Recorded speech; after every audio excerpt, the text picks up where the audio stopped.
Viewers, welcome to science and finger tips. இன்னைக்கு நம்ம சேனல்ல grade 10 8 chapter 8 how to organism ரீப்ரொடியூஸோட பார்ட் வீடியோ பார்க்க போறோம். பார்ட் 1 வீடியோ வேணும் அப்படின்னா டிஸ்கிரிப்ஷன் பாக்ஸ்ல இந்த லிங்க் போட்டிருக்கேன், ரெஃபர் பண்ணிக்கோங்க.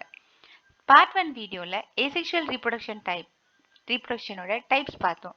அதனோட கண்டினியூவேஷன் தான் பார்ட் 2 வீடியோல நம்ம பார்க்க போறோம். வெஜிடேட்டிவ் ரீப்ராபகேஷன்ஸ் அப்படின்னா நம்ம ஒரு பிளான்ட்டோட எந்த பார்ட்ஸ் வேணால் யூஸ் பண்ணி நம்ம ரீப்ரொடக்ஷன் பண்ண வைக்கலாம். அது ஸ்டெம்மாக இருக்கலாம், ரூட்டாக இருக்கலாம், லீவ்ஸாக இருக்கலாம். அந்த பிளான்ட்லேருந்து அதை எடுத்து கட் பண்ணி ரீப்ரொடக்ஷன் பண்ண வைக்கிறது தான் வெஜிடேட்டிவ் ப்ராபகேஷன்ஸ் அப்படின்னு சொல்கிறோம். அதில் 2 டைப்ஸ் இருக்குது. One is natural vegetative propagation, another one is artificial vegetative propagations. Natural vegetative propagations அப்படின்னா அந்த லீஃப், ஸ்டெம், ரூட் அது சாயிலில் விழும் பொழுது தானா இண்டிவிஜுவல் ரீப்ரொடியூஸ் பண்றது தான் நேச்சுரல் வெஜிடேட்டிவ் ப்ராபகேஷன் அப்படின்னு சொல்றோம். எக்ஸாம்பிள் பிரையோஃபிலம் பார்த்தீங்க அப்படின்னா அந்த லீவ்ஸோட மார்ஜின் பார்ட், அதாவது அந்த எட்ஜ் பார்ட்ல பார்த்தீங்கன்னா பட்ஸ் மாதிரி க்ரோன் ஆகும். அந்த மாதிரி பட்ஸ் மாதிரி க்ரோன் ஆகி ஒரு நியூ இண்டிவிஜுவலை டெவலப் பண்றது தான் நேச்சுரல் வெஜிடேட்டிவ் ப்ராபகேஷன் அப்படின்னு சொல்றோம். ஆர்டிஃபிஷியல் ப்ரொபகேஷன் அப்படின்னா அதில் வந்து த்ரீ மெத்தட்ஸ் ஃபாலோ பண்ணுறோம். One is cutting, layering and grafting. Artificial அப்படின்னா தானாக உருவாக்குறது இல்லை, நாமளே அதை ஆர்டிஃபிஷியலாக ரீப்ரொடியூஸ் பண்ண வைக்கிறது தான் artificial vegetative propagation. First one cutting.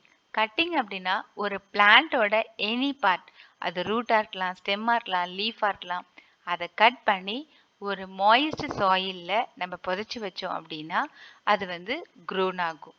அதை தான் கட்டிங் மெத்தட் அப்படின்னு சொல்கிறோம். லேயரிங் அப்படின்னா ஒரு பிரான்ச், ஒரு பிளான்ட்டோட பிரான்ச் கட் பண்ணாமல் பிளான்ட்டோட பிரான்ச்சை மண்ணில் பதிய வச்சோன்னா அது லேயரிங் அப்படின்னு சொல்கிறோம். அதனால தான் இது என்ன சொல்கிறாங்கன்னா, a branch of plant buried under the soil while it is still attached to the plant. Cut பண்ணாமல் அந்த பிளான்ட்ல தான் இருக்கும், அந்த பிளான்ட்டோட அட்டாச் ஆகிருக்கும் அந்த பிரான்ச்சஸ். அதனோடவே என்ன பண்ணுவாங்க அப்படின்னா சாயிலில் ஒரு லேயர் ஒரு அடியில் பரீட் பண்ணுவாங்க. புதைக்கும் பொழுது கொஞ்ச நாள் கழிச்சு அது ரூட் எல்லாம் உருவாக்கிக்கும், அட்வான்ஷியஸ் ரூட் எல்லாத்தையுமே அது உருவாக்கிக்கும். ஸோ உருவாக்கும் போது அதுக்கப்புறம் அதை கட் பண்ணிடுவாங்க, இந்த பிளான்ட் மட்டும் தனியாக க்ரோ ஆகிடும். இப்போ இந்த பிளான்ட் இதுதான் பேரண்டல் பிளான்ட். ஸோ ஏன் இது லேயரிங் அப்படின்னு சொல்கிறாங்கன்னா, இந்த பிரான்ச்சஸ் இங்கே கீழே வச்சு அது மேலே சாயில் ஒரு லேயராக வைக்கிறதுனால இது லேயரிங் அப்படின்னு சொல்கிறாங்க. Next one grafting. கிராஃப்டிங் அப்படின்னா ஒரு 2 பிளான்ட்டோட க்ளோஸ் ரிலேட்டட் வெரைட்டிஸ் எடுத்து ரெண்டுத்தையும் ஜாயின் பண்ணி க்ரோ பண்ண வைக்கிறது தான் கிராஃப்டிங் மெத்தட் அப்படின்னு சொல்கிறாங்க. அதாவது ஒரு பிளான்ட்டில் நல்ல ஹெல்த்தி பிளான்ட்டாக தான் இருக்கும், ஆனால் அது நம்ம எதிர்பார்க்குற மாதிரி ஒரு ஃப்ளாரோ ஃப்ரூட்டையோ அது கொடுக்கல அப்படின்னா அப்போ என்ன பண்ணுவாங்கன்னா அந்த பிளான்ட்டோடைய அப்பர் பார்ட்டை கட் பண்ணிவிட்டு லோவர் பார்ட்டை மட்டும் வச்சுப்பாங்க. இன்னொரு பிளான்ட்டு நல்ல ஃப்ளார் ஃப்ரூட் எல்லாம் கொடுக்கும், பட் ஆனால் ஏதோ ஒரு ரீசன்னால அது என்ன ஆயிடுதுன்னா சீக்கிரமாக அழிஞ்சு போகுது அப்படின்னா அதனோட லோயர் பார்ட்டை கட் பண்ணிவிட்டு அப்பர் பார்ட் மட்டும் வச்சுப்பாங்க. ஸோ இது ரெண்டுத்தையும் ஒன்றா க்ரோன் பண்ண வைக்கிறது தான் கிராஃப்டிங் மெத்தட் அப்படின்னு சொல்லுவாங்க. இந்த மாதிரி கிராஃப்டிங் மெத்தட் எதுக்காக யூஸ் ஆகுது அப்படின்னா மோஸ்ட்லி ஃப்ரூட் டைப் ஆஃப் பிளான்ட்டுக்கு தான். Mango, apple, pears, citrus, guava அதெல்லாம் அந்த இதுக்கு தான் சொல்லுவாங்க. நெக்ஸ்ட் ஒன், ஏற்கனவே நான் சொன்னேன் இல்லையா, ஹெல்த்தி பிளான்ட்டை கட் பண்ணிவிட்டு கீழே ஸ்டெம் பார்ட் மட்டும் வச்சுப்பாங்க. அந்த ஸ்டெம் பார்ட்டை ஸ்டாக்காக யூஸ் பண்ணிப்பாங்க. இன்னொரு பிளான்ட்டில் இருக்க அப்பர் பார்ட்டை சியான் அப்படின்னு சொல்லுவாங்க. ஸோ ஸ்டாக்கையும் சியானையும் ஒன்றா ஜாயின் பண்ணி க்ரோ பண்ண வைக்கும்போது அது ரீப்ரொடியூஸ் ஆகிறதுக்கு சான்சஸ் இருக்குது. நெக்ஸ்ட் ஒன், இந்த வெஜிடேட்டிவ் ப்ராபகேஷன்னால என்னென்ன அட்வான்டேஜஸ் இருக்குது அப்படின்னு பார்த்தோன்னா, இதுக்கு ஒரு இன்னொரு பிளான்ட் தேவையில்லை. ஒரு பேரண்ட் பிளான்ட்லேருந்தே ஒரு பேரண்ட் பிளான்ட்டே போதும் ரீப்ரொடியூஸ் பண்ணுறதுக்கு. இதுக்குன்னு ஒரு ஸ்பெஷல் மெக்கானிசம்ஸ் எதுவுமே தேவையில்லை. ரெண்டாவது, எந்த பிளான்ட்டாக இருந்தாலும் சரி, நம்மளோட இப்போ சில பிளான்ட் பார்த்தீங்க அப்படின்னா ஒரு சில மண்ணில் தான் அது வளரும், ஒரு சில டெம்பரேச்சர்ஸ் அந்த மாதிரி. பட் இந்த மாதிரி நம்ம வெஜிடேட்டிவ் ப்ராபகேஷன் மூலமா அன்ஃபேவரபிள் கண்டிஷன்ஸில் கூட நம்மளால க்ரோ பண்ண முடியும் அப்படின்னு சொல்கிறாங்க. நெக்ஸ்ட் ஒன், எல்லா பிளான்ட்டுமே பார்த்தீங்கன்னா சீட் ப்ரொடியூஸ் பண்ணாது. ஸோ ஆனால் நமக்கு அந்த பிளான்ட் தேவை அப்படின்னா இந்த வெஜிடேட்டிவ் ப்ராபகேஷன் மூலயமா நம்மளால அந்த ஒரு பிளான்ட்டை க்ரோ பண்ண முடியும். Next one another advantages is parent பிளான்ட்ல என்ன கேரக்டர்ஸ் இருக்கோ the சேம் கேரக்டர்ஸ் நம்ம க்ரோன் பண்ணுற அந்த அடுத்த இண்டிவிஜுவல் பிளான்ட்லேயும் அந்த கேரக்டர்ஸ் வந்து மெயின்டைன்ட் ஆகும் அப்படின்னு சொல்கிறாங்க. Next one another type of asexual reproduction is spore formation. Spore formations பார்த்தீங்க அப்படின்னா இது எதில் மோஸ்ட்லி நடக்கும் அப்படின்னா லோயர் ஃபார்ம்ஸ் ஆஃப் லைஃப், அதாவது bacteria, fungi, that is micro ஆர்கானிசமில் தான் இது நடக்கும். இந்த ஸ்போர் ஃபார்மேஷனுக்கு எக்ஸாம்பிள் என்ன அப்படின்னா பிரெட் மோல்டு. பிரெட் மோல்டு அதாவது பிரெட்டை வாங்கிட்டு வந்துட்டு ஒரு 5 days ஒரு 3 to 5 days வந்து நம்ம அப்படியே டிஸ்டர்ப் பண்ணாமல் வச்சுட்டோம் அப்படின்னா அது மேலே ஒரு த்ரெட் லைக் ஸ்ட்ரக்சர்ஸ் ஃபார்ம் ஆயிருக்கும். பார்த்துருக்கீங்களா? Green colour thread like structures, that is call spore formation, அதாவது ரைசோபஸ். இந்த ரைசோபஸ் பார்த்தீங்க அப்படின்னா த்ரெட் லைக் ஸ்ட்ரக்சர் ஃபார்ம் ஆயிருக்கும் சொல்ல, அந்த த்ரெட் லைக் ஸ்ட்ரக்சர்ஸ் அந்த த்ரெட் அதுக்கு என்ன பேர் அப்படின்னா ஹைஃபே. ஓகே, இந்த த்ரெட் லைக் ஸ்ட்ரக்சர்ஸ்க்கு மேலே நாப் மாதிரி இருக்கும், knob like structures, that is call sporangia. இந்த ஸ்பொரான்சியாக்குள்ளே தான் ஸ்போர்ஸ் வந்து ப்ரெசென்ட் ஆயிருக்கும். இந்த ஸ்போர்ஸ் யார் ப்ரொடெக்ட் பண்ணுறா அப்படின்னா இந்த ஸ்பொரான்சியா கிட்ட பார்த்தீங்கன்னா இட் ஹாவ் அ திக் வால். அந்த வால் தான் வந்து உள்ளே இருக்க ஸ்போர்ஸை ப்ரொடெக்ட் பண்ணுது.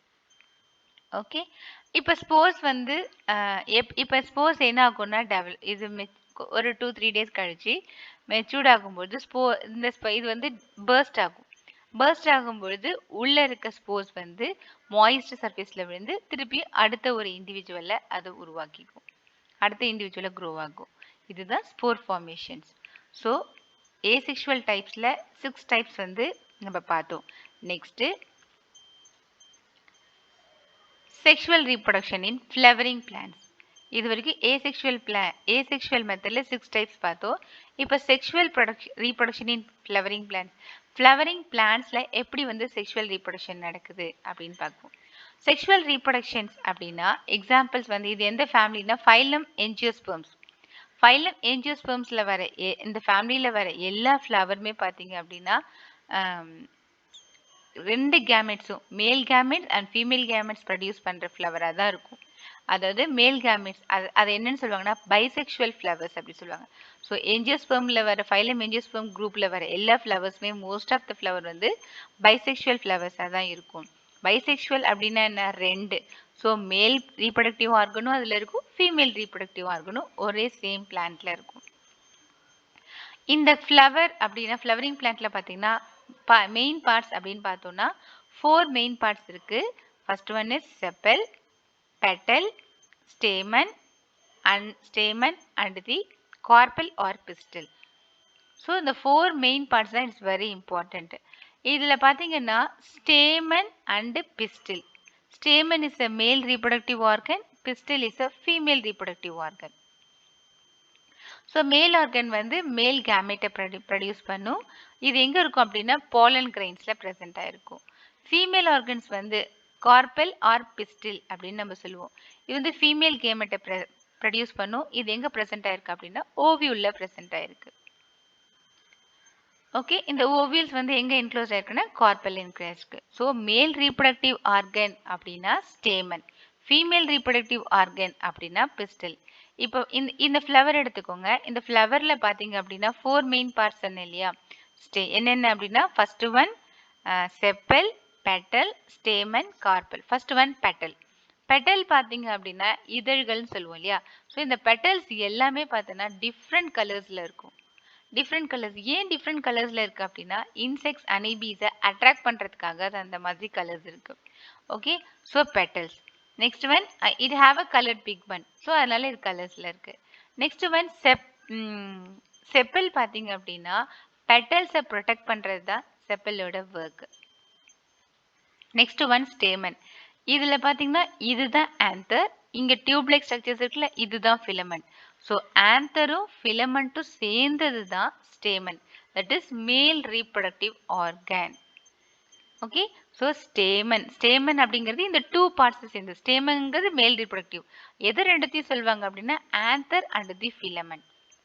Next one in the middle they have one long tube node that is called stigma. Female reproductive ஆர்கனில் three things important. First one is stigma. இது stigma. இந்த tube-like structures. Okay. இந்த tube-like structures தான் என்னன்னா style அப்படின்னு சொல்லுவாங்க. Style. Next one உள்ள இருக்கிறது ovary. இந்த ovaryக்குள்ள தான் ovules இருக்கும். Okay. What are the female reproductive அப்படின்னு கேட்டோம்னா stigma, style, ovary. Male reproductive organ கேட்டோம்னா anther and filament. So stamen அப்படிங்கிறது male reproductive, pistil அப்படிங்கிறது female reproductive. இதுக்கு இன்னொரு பேரு carpel அப்படின்னு சொல்லுவாங்க. Okay, these are the parts of the flowering plant. Next one, pollination. Pollination அப்படின்னா என்ன? Transfer of pollen grains from anther of stamen to the stigma of the carpel. Okay, pollinations. நான் ஏற்கனவே சொல்லியிருக்கேன் மேல் ரீப்ரொடக்டிவ் ஆர்கனும் ஃபீமேல் ரீப்ரொடக்டிவும் ஒரே பிளான்ட்ல தான் இருக்கு. இங்க மேல் இருக்கு, இங்க ஃபீமேல் இருக்கு. பாலினேஷன் அப்படின்னா என்ன சொன்னேன்? The transfer of pollen grains. எங்க pollen grains இருக்கும்? இந்த anther partல தான் இருக்கும். So the transfer of pollen grains from anther to stigma. இதுல இருந்து இதுக்கு மூவ் ஆகும். ஸ்டிக்மா எங்க இருக்கு? In the middle. Okay, இதுக்கு பேர் தான் pollination அப்படின்னு சொல்லுவாங்க. Okay, see here the transfer of pollen grains இங்க இருந்து எங்க எதுவாகுது? இந்த ஸ்டிக்மாக்கு transfer ஆகுது. That is called pollination. The pollination have the two types. One is self pollination, another one is cross pollination. So what is self pollination? Self pollination அப்படின்னா ஒரு flowerல இருக்க okay pollen grains அதே flowerலே okay this same flowerலே transfer ஆச்சு அப்படின்னா அது self pollination. அப்படி இல்லைன்னா ஒரே பிளான்ட்லே அது ஒரே பிளான்ட்ல ஒரே ஸ்பீஷியஸ் ஆன ஃப்ளவர்ல ட்ரான்ஸ்ஃபர் ஆச்சுன்னா அதுவும் self pollination. But cross pollination அப்படிங்கிறது இந்த ஃப்ளவர்ல இருந்து இந்த ஃப்ளவருக்கு வேறு ஒரு பிளான்ட்ல இருக்க ஃப்ளவருக்கு ட்ரான்ஸ்ஃபர் ஆச்சு அப்படின்னா அது cross pollination. Okay, so self pollination அப்படின்னா the transfer of pollen grains from anther to stigma in the same flower or in the same plant of a flower அப்படின்னா செல்ஃப் பாலினேஷன். Cross pollination அப்படின்னா the transfer of pollen grains from anther to stigma. Okay, it another part of the stigma that is called cross pollination. So what are the differences between self pollination and cross pollination அப்படின்னா இது வந்து same ஃப்ளவர்லே transfer பண்ணும், இது வந்து another பிளான்ட்ல இருக்க ஃப்ளவர்ல transfer பண்ணும். இந்த self pollination பார்த்தீங்கன்னா ஒன்லி பைசெக்சுவல் பிளான்ட்ல மட்டும்தான் நடக்கும். அதாவது மேல் அண்ட் ரீப்ரொடக்டிவ் ஆர்கன் இருக்கிற அந்த ஃப்ளவர்ல மட்டும்தான் நடக்கும். Cross pollination either unisexual or bisexual. ஒன்று யூனிசெக்சுவலாக நடத்தலாம், இல்லைன்னா பைசெக்சுவல்லையோ அது நடக்கும் அப்படின்னு சொல்றாங்க. நெக்ஸ்ட் ஒன், பாலினேஷன் ஆனதுக்கு அப்புறம் எப்படி ஃபர்டிலைசேஷன் ஆகுது அப்படின்றது தான். Fertilisation in plants. In plants pollination is followed by the fertilization. So pollination நடந்ததுக்கு அப்புறம் அடுத்த process தான் என்னது? fertilization. So pollen grains இங்க ஏற்கனவே நான் சொல்லியிருக்கேன் இந்த pollen grains. okay, so இந்த pollen grains வந்து எங்க இருக்கும்? ஸ்டிக்மால. ஓகே, ஸோ இந்த ஸ்டிக்மால இருக்க இந்த pollen grains என்ன ஆகும் அப்படின்னா இங்க ஒரு டியூப் லைக் ஸ்ட்ரக்சரா ஃபார்ம் ஆயிட்டு வரும். That is pollen tube. Tube like ஸ்ட்ரக்சரா ஃபார்ம் ஆயிட்டு இதுக்குள்ள போயிட்டு இங்க எம்ப்ரையோ சாக் வழியா உள்ள போயிடும். Okay, so one pollen tube என்ன ஆகுதுன்னா style. Okay, go through the style. ஸ்டைல்னா ஏற்கனவே சொல்லியிருக்கேன் ஒரு tube like structure. So style மாதிரியே என்ன ஆகிடும், ஒரு டியூப் லைக் ஸ்ட்ரக்சர்ஸை ஃபார்ம் பண்ணி எங்க கொண்டு வந்து ரீச் ஆகுது அப்படின்னா உள்ள இருக்க ஓவரியில. இந்த ஓவரிக்குள்ள யார் இருப்பாங்க அப்படின்னா ஓவியூல்ஸ் வந்து ப்ரெசென்ட் ஆயிருக்கும். ஓகே, இப்போ இந்த pollen grains இப்படி டியூப் லைக் ஸ்ட்ரக்சர்ஸ் ஃபார்ம் ஆகுது இல்லை, அப்போ என்ன பண்ணும் அப்படின்னா டூ மேல் கேமெட்டை ரிலீஸ் பண்ணும். அந்த மேல் கேமெட் எங்கே வரும் அப்படின்னா உள்ள இருக்க எம்ப்ரியோ சாக். ஓவரின்னு சொன்னேன் இல்லையா, ஸோ உள்ள இருக்க எம்ப்ரியோ சாக்குள்ளார போகும். ஸோ எம்ப்ரியோவில் என்ன இருக்கும்? ஆல்ரெடி எக் இருக்கும் இல்லையா. ஸோ இப்போ என்ன பண்ணுது அப்படின்னா ரெண்டு மேல் கேமெட் ரிலீஸ் ஆகி வருது. மேல் கேமெட் வந்து ரிலீஸ் ஆகி வருது. ஸோ ரிலீஸ் ஆகி வரும் பொழுது இந்த ஒன் மேல் கேமெட் என்ன ஆகும் அப்படின்னா உள்ள இருக்க எம்ப்ரியோ சாக் மூலியமா உள்ள இருக்க எக் சாக் வழியா உள்ள இருக்க எக்கோட ஃபியூஸ் ஆகும். ஓகே, அந்த ஃபியூஷனை தான் என்னன்னு சொல்றாங்க அப்படின்னா சிங்கமி. ஓகே, ஸோ 2 மேல் கேமெட் ரிலீஸ் ஆகுது, 1 மேல் கேமெட் உள்ள என்டர் ஆகி இந்த எம்ப்ரியோக்குள்ள போகுது. எம்ப்ரியோக்குள்ளார ஏற்கனவே எக் இருக்கு. அந்த 1 மேல் கேமெட் ஒரு எக்கோட ஃபியூஸ் ஆகுறது தான் என்னன்னு சொல்றாங்க அப்படின்னா சிங்கமி அப்படின்னு சொல்றாங்க. 2 மேல் கேமெட் ரிலீஸ் ஆகுதுன்னு சொன்னால, அனதர் மேல் கேமெட் உள்ள இருக்க போலார் நியூக்ளியோட ஃபியூஸ் ஆகிறத ட்ரிபிள் ஃபியூஷன் அப்படின்னு சொல்றோம். So 1 male gamete fuses with egg, எக்கோட ஃபியூஸ் ஆகிறத சிங்கமியும், இன்னொரு மேல் கேமெட் போலார் நியூக்ளியோட ஃபியூஸ் ஆகிறத ட்ரிபிள் ஃபியூஷன் அப்படின்னு சொல்லுவோம். ஸோ 2 ஃபியூஷன் ஒரே இடத்துல நடக்கிறதுனால இது நம்ம என்னன்னு சொல்றோம்னா double fertilisation. Okay, double fertilisation. So இங்க ஃபியூஷன் ஆகிற ஜெர்ம் செல்ஸ் ஆர் ஃபர்டிலைசேஷன் என்னவா ஃபார்ம் ஆகுது அப்படின்னா ஜைகோட்டா ஃபார்ம் ஆகுது. அந்த ஜைகோட் தான் என்னவா ஃபார்ம் ஆகுது, நியூ பிளான்ட்டா க்ரோ ஆகுது. Okay, once again I will tell you. அதாவது இந்த பாலன் கிரெயின்ஸ்ல இருக்க ஓகே 2 பாலன் கிரெயின்ஸ் என்ன ஆகும்னா பாலன் டியூபை ஃபர்ஸ்ட் க்ரோ பண்ணும், ஃபார்ம் பண்ணிக்கும். அதுல 2 மேல் கேமெட்டை ரிலீஸ் பண்ணும். ஒரு மேல் கேமெட் ரெண்டுமே எங்க வந்து ரீச் ஆகும் அப்படின்னா இங்க இருக்கிற எம்ப்ரியோ சாக்ல தான் ரீச் ஆகும். ஸோ இதுக்குள்ளார எம்ப்ரியோ சாக்குள்ளார எக் வந்து இருக்கும், ஓவரிக்குள்ள எக் இருக்கும். ஸோ ஒரு மேல் கேமெட் எக்கோட ஃபியூஸ் ஆகும், இன்னொரு மேல் கேமெட் போலார் நியூக்ளியோட ஃபியூஸ் ஆகும். இந்த மாதிரி ஃபியூஸ் ஆகும் பொழுது ஃபியூஸ் ஆகுது, 2 ஃபியூஷனும் ஒரே இடத்துல நடக்கிறதுனால டபுள் ஃபர்டிலைசேஷன்ஸ் அப்படின்னு சொல்றோம். இந்த ஜெர்ம் செல்கோட ஃபியூஸ் ஆகுறது தான் என்னவா ஃபார்ம் ஆகுது அப்படின்னா ஜைகோட்டா ஃபார்ம் ஆகி நியூ பிளான்ட்டா க்ரோ ஆகுது. நெக்ஸ்ட் ஒன், ஃபர்டிலைசேஷனுக்கு அப்புறம் என்னென்ன சேஞ்சஸ் நடக்கும் ஃப்ளவர்ல அப்படின்னா chappals, petals, stigma, style, stamen எல்லாமே டீஜெனரேட் ஆகும். அதாவது இப்போ இந்த மாதிரி ஃப்ளவர் இருக்குல்ல, இது இந்த ஃபர்டிலைசேஷன் நடந்ததுக்கு அப்புறம் என்ன ஆகும், பெட்டல்ஸ், செப்பல்ஸ் எல்லாமே கீழே விழுந்துரும். ஓகே, ஃபால் ஆயிடும். ஃபால் ஆனதுக்கு அப்புறம் இங்க உள்ள இருக்க ஓவியூல் வந்து சீடாவும், ஓவரி வந்து ஃப்ரூட்டாவும் டெவலப் ஆகும். Okay, next one integument. 1 minute. இங்க இருக்கு பாத்தீங்களா, இது வந்து உள்ள இருக்கிறது இந்த மாதிரி ஸ்டாக் லைக் ஸ்ட்ரக்சர்ஸ் இருக்குல்ல இங்க எண்ட்ல, அதுதான் இன்டிகுமெண்ட் அப்படின்னு சொல்றோம். ஸோ ஓவியூல் அந்த சீட் கோட்டை, இந்த இன்டிகுமெண்ட் வந்து சீட் கோட்டை ஃபார்ம் ஆயிடும். நெக்ஸ்ட் ஃபியூனிக்கல் அப்படிங்கிறது வந்து இங்க லைன்ஸ் மாதிரி ஃபார்ம் ஆயிருக்குல்ல, இந்த லைன்ஸ் மாதிரி ஃபார்ம் ஆயிருக்கிறது ஸ்டாக்கா ஃபார்ம் ஆயிடும். இங்க இருக்க இந்த எண்ட் பார்ட் வந்து இன்டிகுமெண்டா ஃபார்ம் ஆயிடும். ஓகே, அதனால தான் என்ன சொல்றாங்க, இன்டிகுமெண்ட் ஆஃப் ஓவியூல் சீட் கோட். இன்டிகுமெண்ட் வந்து சீட் கோட்டாவும், ஃபியூனிக்கல்ஸ் வந்து சீடோட ஸ்டாக்காவும் அது ஃபார்ம் ஆகுது. இப்போ சீட்ஸ் உள்ள வந்துருச்சு. சீட்ஸ் எப்படி வந்து க்ரோ ஆகுது, நியூ பிளான்ட்டா க்ரோ ஆகுது அப்படின்னு சொல்றோம். இந்த சீட்ஸ் என்னன்னு சொல்றோம் அப்படின்னா ரீப்ரொடக்டிவ் யூனிட்னு சொல்றோம். ஏன் இது ரீப்ரொடக்டிவ் யூனிட் அப்படின்னு சொல்றோம்னா, இந்த சீடை தான் நம்ம என்ன பண்றோம், சாயில்ல வந்து பரி பண்ணி ஒரு நியூ பிளான்ட்டா வந்து உருவாக்குறோம். ஸோ அதனால இது வந்து சீட் ரீப்ரொடக்டிவ் யூனிட் அப்படின்னு சொல்றோம். இந்த ரீப்ரொடக்டிவ் யூனிட்ல தான் வந்து என்ன பண்றோம், இந்த சீட்குள்ள தான் பேபி பிளான்ட் வந்து இருக்கு. அந்த எம்ப்ரியோக்குள்ள தான் பேபி பிளான்ட் இருக்கு. ஸோ அந்த பேபி பிளான்ட் என்ன பண்ணுதுன்னா அந்த அந்த அந்த எம்ப்ரியோக்கு மேலே தான் அந்த பேபி பிளான்ட்டுக்கு ஃபுட் எல்லாமே வந்து ஃபார்ம் ஆகும். ஸோ இப்போ வந்து சீடை வந்து நம்ம புதைக்காத வரைக்கும் அது வந்து இன்ஆக்டிவ் ஸ்டேஜில் தான் இருக்கும். சீட் புதைக்காத வரைக்கும் இன்ஆக்டிவ் ஸ்டேஜில் தான் இருக்கும். அதை நம்ம வந்து பரி பண்ணும்போது தான் அது கரெக்டான சூட்டபிள் கண்டிஷன்ஸ், வாட்டர், அதனோட வார்ம், ஏர், லைட் எல்லாம் நம்ம கொடுக்கும் பொழுது நியூ பிளான்ட் வந்து க்ரோ ஆகும்.